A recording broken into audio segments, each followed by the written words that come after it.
Well, at Broad Radio, we are really pleased to be working with Maurice Blackburn lawyers to learn what our rights are and to bring you information about your rights, because we really believe that you should never be fearful to ask for advice.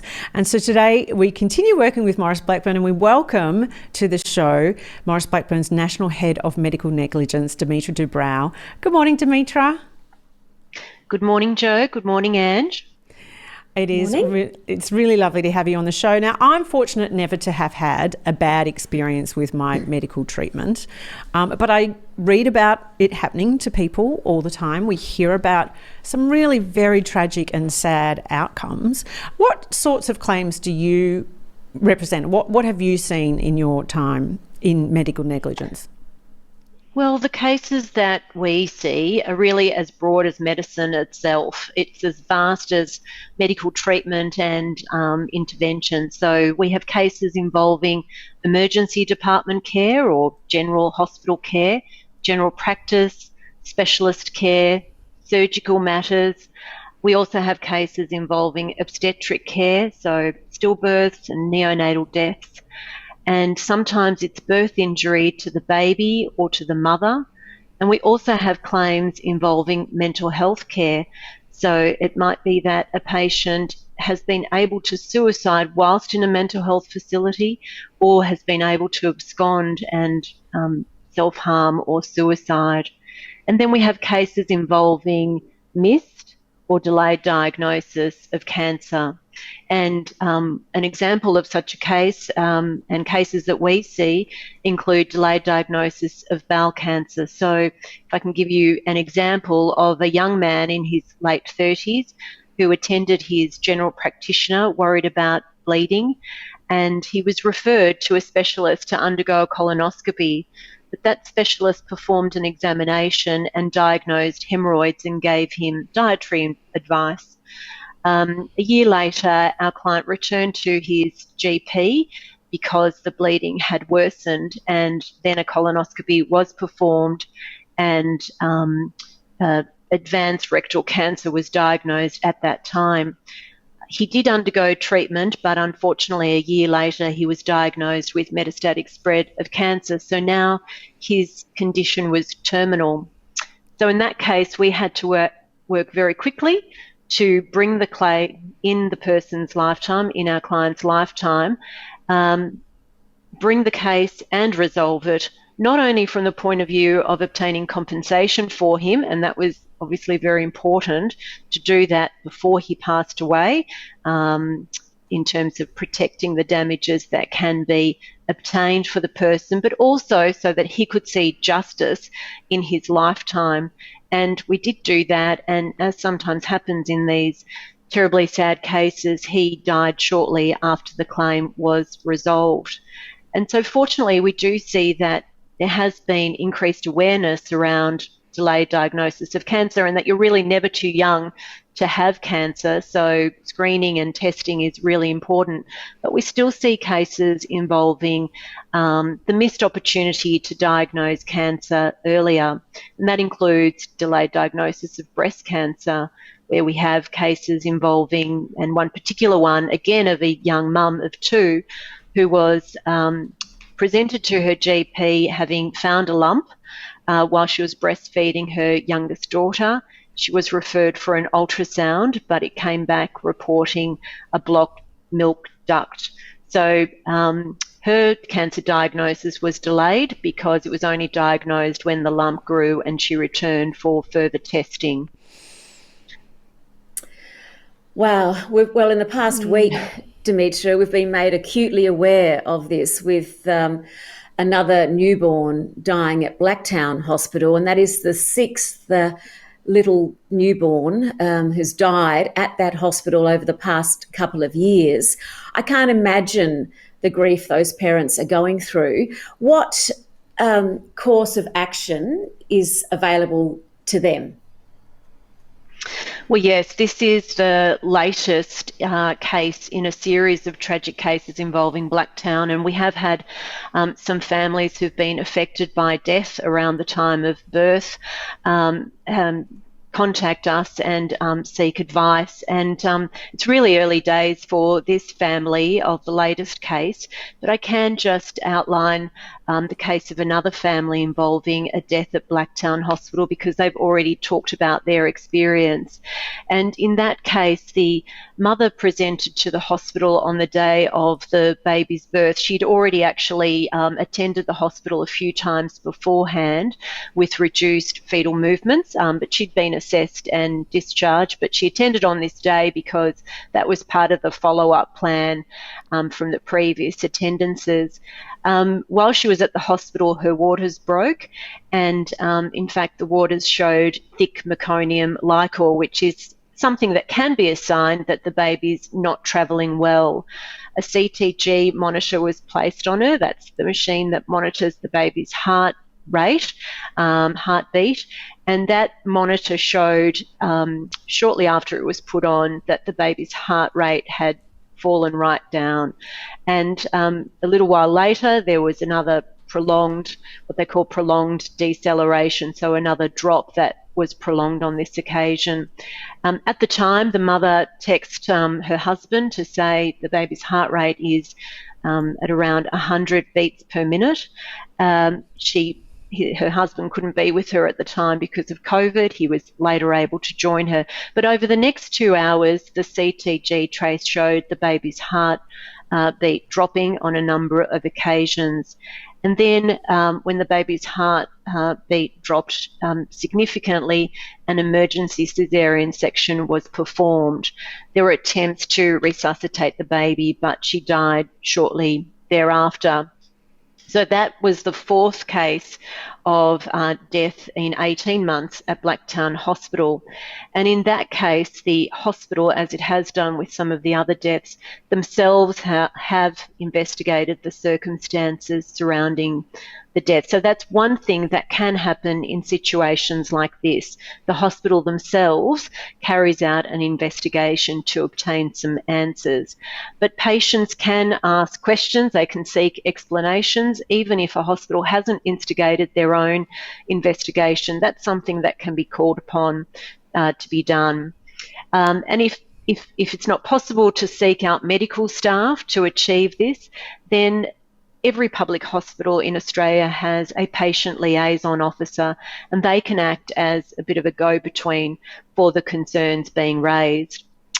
Also, in our hospitals in Australia, we have something called open disclosure. So that means that if there's an adverse event, the hospital sits down with the family to explain what happened, what changes are being made to prevent the same thing happening again, also to apologise and to hear from the patient about their experience. In fact, in Victoria, the government is looking to take that one step further and introduce something called a duty of candour, which would make it necessary in a case of serious harm for that kind of conversation to happen with a family. Dimitra, then going beyond, yeah. Oh, sorry. I was just going to say, you must hear the most terribly sad and tragic stories all the time in your job. But is it the case that everybody you speak with has a case for medical negligence? And what can we do if we feel like there has not been a duty of care? Yeah, well, that's right. The cases are incredibly sad, and I was reflecting on the examples that I've just given and how terribly sad they are and tragic. But as I've said, questions can be asked. The issue can be raised also with external complaints bodies, and every state around Australia has one. In Victoria, it's called the Health Complaints Commissioner's Office, and there are equivalent bodies in other states. And if there's a question about professionalism, then a complaint can be made to AHPRA, the Australian Health Practitioners Regulation Authority. But legal advice can also be obtained in relation to the specific circumstances of the case, to see whether or not answers and accountability can be obtained that way, and to see whether the matter is a compensable case. We have lots of families who approach us who are desperate for answers, and yes, there are a number of avenues that people can pursue, but through the legal process, answers and getting to the nub of the issue can be achieved. And that does help deliver answers for a lot of families. Yeah, I do know that for a lot of people that come to speak with you, part of the process is they want this to not happen to anybody else. They want this to be a change in the system and for no one else to experience the kind of hurt that they've gone through. Yeah, that's an incredibly strong sentiment. I can't tell you how many people raise that with us. It's often said that they don't want the same thing to happen to someone else. So they don't want their suffering to have been in vain. They want something good and constructive to come out of the process. But also, they are injured, so they do have needs, and that's why they're seeking out compensation, which is there to provide for the injury that they've suffered. And that compensation might cover their medical expenses, their financial losses, because they might need equipment and therapy to get them through what for some people who have suffered catastrophic injury can be lifelong, life-changing injuries. And then there is compensation for what's called their pain and suffering, so what they've gone through. But of course, to satisfy a legal claim, we need to satisfy certain criteria. So it's not every case of a poor outcome. Yes. Sorry, go on. We would encourage, though, at every case, if you feel like you do have experienced some kind of neglect of duty of care, to ask the questions and to seek advice and not to be fearful to seek advice. That's right. And not every case of a poor outcome is going to amount to a claim. So it's really important to know whether your individual claim or case is going to amount to a case. We do have to prove that the care departed from the reasonable standard. So that's care that's outside of what's acceptable. And we often, and you mentioned it earlier, Jo, doctors and health practitioners owe a duty of care to their patients. That's often talked about. And what that means is that the doctor has to provide treatment that accords with reasonable skill and care to protect the patient from harm. And so in the case of negligence, we need to have evidence that supports that that's the case, but also to link that poor care with the outcome and the injury, which in medicine can sometimes be difficult to disentangle what's from the underlying condition or injury that's being treated and what's from the poor care that's been provided. Dimitra, many people have the conversation about let's get a second opinion. I know I've sat in a waiting room before and had that conversation. What, in a nutshell, should we know about our rights? I mean, a second opinion is surely important there as well. Well, we can, in a private setting, seek out and obtain a second opinion if we're concerned about the information and the advice that we're being provided, and we shouldn't hesitate to do that because delay can have an impact on an outcome, so it's important to seek out that advice. But also, in a hospital setting, while a patient is receiving treatment, they can request a second opinion.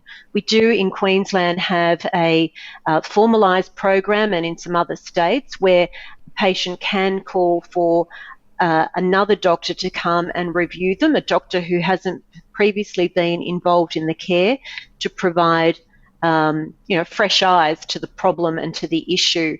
In Queensland, that's called Ryan's Rule, and named after a 3-year-old little boy called Ryan who died from a bacterial infection.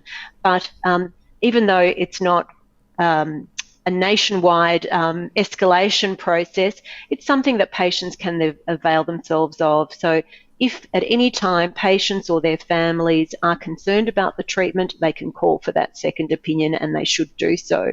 The other thing that people don't often realise is that they can obtain their own medical records from a health practitioner or a hospital.